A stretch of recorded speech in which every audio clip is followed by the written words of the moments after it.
there, my name is Megan and welcome back to my channel. Today I'm going to be doing a spoiler-free review for Namesake by Adrienne Young. So Namesake is the sequel to Fable, and first off, I don't know who did these covers, but I absolutely love them. They are so flippin' gorgeous and probably should have them in the other hands, but I just love the way that they go together. Whoever came up with this idea, like, you're totally hired. I think it's so cute. But yes, this is a YA fantasy series. It is a swashbuckling, seafaring adventure type series. I do have a full review of Fable that I will link up in the cards if you have not yet read it, but this will be a spoiler-free review. But before we go ahead and get on into the review, if you are not already subscribed to my channel, please go ahead and hit that subscribe button, as well as the little bell icon so you can be notified every time I post new bookish content. I post new videos every Monday, Thursday, Saturday, and sometimes other days throughout the week.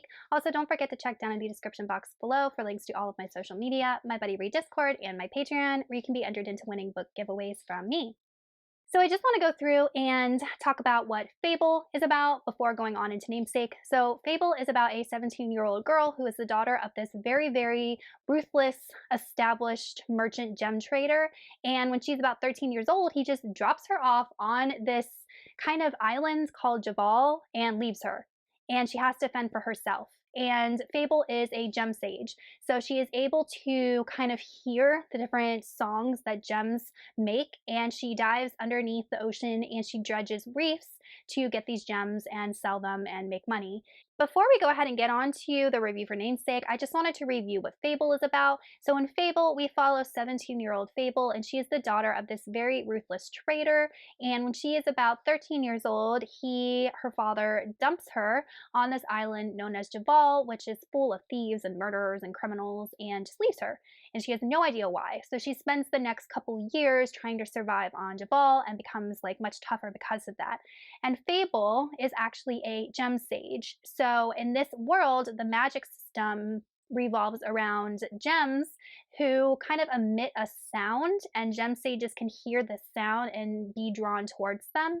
And gems are what is mostly traded in this world. There's this big, wealthy gem trade. And Fable doesn't want anyone to know that she is a gem sage. Her mother, who is deceased, died in a storm on her father's ship, was also a gem sage and taught her how to listen to the different sounds that the stones made. So Fable tries to keep her talent a secret, and to make a living, she is a dredger. So dredgers are people that dive underneath the ocean and basically chip out gems from the different reefs. And she uses her gem sage ability to help her find said stones and dredge them. In the first book, she ends up getting involved with a merchant trader named West, and leaving Javal on his ship, she made a deal with him, and then the story kind of goes from there. All she wants is to be back in her father's good graces and to be by his side and to kind of have a place in his merchant industry. There was a twist at the end of Fable that I did not see coming. It had to do with a character that supposedly had died, if I remember correctly, and we learned something about this character, and this character comes back into Fable's life and plays a big part in the second book, and it was definitely something that I wasn't expecting. And in addition to that twist at the end of Fable, there's another twist with this character in this plot that wouldn't have existed if it wasn't for this like whole thing with this character. So really, really good twist with this character that I did not see coming. In this book, we are actually introduced to a new antagonist named Holland, and Holland is a kind of like Saint, Fable's father. She controls this huge gem trade, but it is in a different part of this world, and she wants to infiltrate the Narrows, which is where Fable's from, and she wants to control that trade. And Fable kind of learns more about Holland, her backstory, and actually how she fits into Holland's life. They are connected somehow. And Fable ends up getting involved with Holland's very, very evil machinations, and Holland ends up using some of the only things that Fable cares about in her entire life as leverage in order to get Fable to do what she wants. I feel like Namesake definitely expanded way more on the characters' backstories. So we are introduced to West, the love interest in this book, as well as someone who works for Fable's father, Saint. And we learn that he has a not so good history, and we get to see more into his backstory, his actions that really aren't that noble. And we also get to find out why he acted the way that he did. So we got more backstory on West. We got way more backstory on Fable. We learn more about her family and where she came from and kind of some things that went on with that. We also learn more about her mother. Her mother's story is way more expanded on in this book, and I really liked it because it kind of fit in with the plot really, really well. So we get more about her, and then we also get, I don't want to say more backstory into Saint, Fable's father, because we got a lot of his story, but we get more, I guess, interaction with him and understanding of him as a character and his relationship with Fable. So I feel like this book is definitely more centered around the characters' backstories, their relationships with one another, whether the characters are still alive or dead. So we get just way more exploration of character relationships.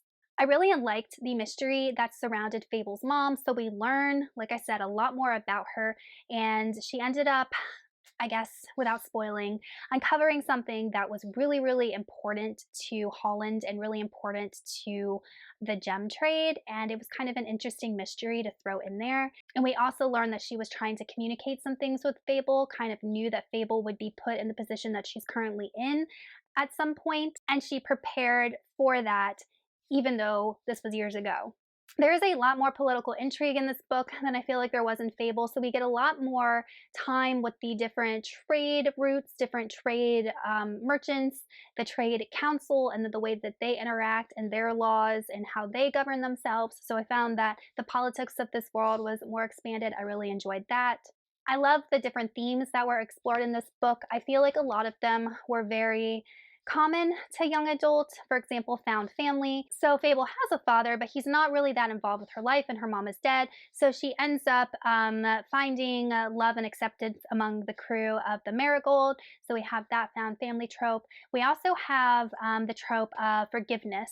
So we see that West has done a lot of dark things in his past. We see that Saint hasn't always been the model father, but we do have that theme of forgiveness as Fable tries to reestablish relationships with people who have hurt her, and even Fable, who has done things that aren't the best. People have learned to forgive her. So the theme of forgiveness is very prevalent. I also like the theme of just having simple joys in life. For example, Fable gets the opportunity to become very wealthy.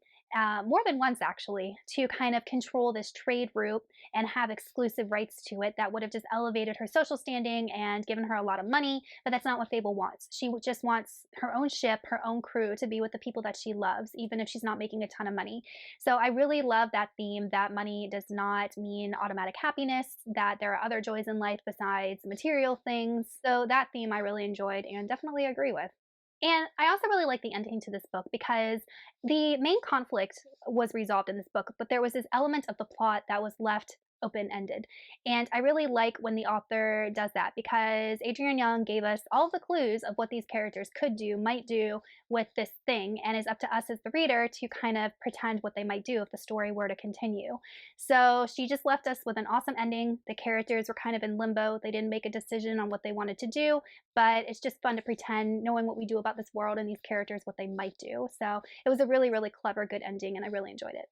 Some of the negatives about this book, basically it is YA, so you do not have nearly as deep themes as you would a more mature book.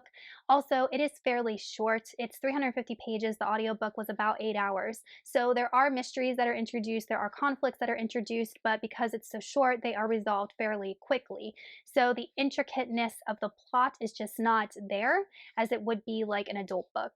But other than that, I really, really enjoyed this duology. I enjoyed Fable. I enjoyed Namesake just as much as I did Fable. I really enjoy the world, but I personally love like ship settings and ocean settings. I thought that the magic, although very light, the whole gem sage ability was really interesting. I don't think I've read anything like that before.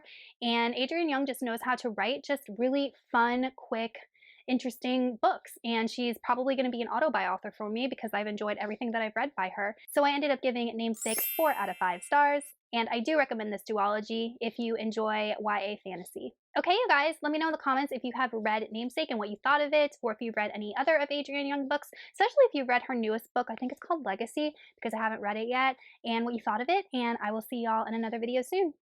Goodbye!